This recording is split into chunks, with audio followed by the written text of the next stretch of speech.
So நம்ம வந்து foreign trip போகிறோம் அப்படின்னா ரொம்ப இம்பார்ட்டண்ட்டாக நம்ம தெரிஞ்சுக்க வேண்டிய விஷயம் என்னென்னு கேட்டிங்கன்னா, எல்ஆர்எஸ்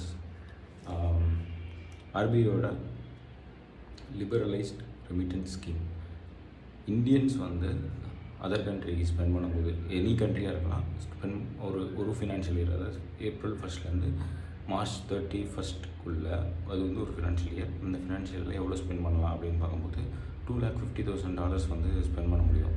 அரௌண்ட் இந்தியன் ருப்பிக்கு வந்து ஒரு 2 crore rupees வந்து ஸ்பெண்ட் பண்ணலாம்னு வச்சுக்கோங்களேன்.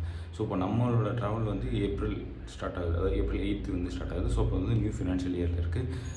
ஃபினான்ஷியல் இயர் 26 ரூல்ஸ் படி எல்ஆர்எஸ் என்ன சொல்கிறாங்க, எல்ஆர்எஸ் ரெமிட்டன்ஸ் கீழே என்ன சொல்கிறாங்க அப்படின்னா, அப் டு 7 lakhs வரைக்கும் நம்ம ஸ்பெண்ட் பண்ணுறோம், இல்லை 7 to 10 lakhs வரைக்கும் நம்ம ஸ்பெண்ட் பண்ணுறோம்போது TCS tax collector at source வந்து 5 to 10% வரைக்கும் பிடிக்கிறாங்க.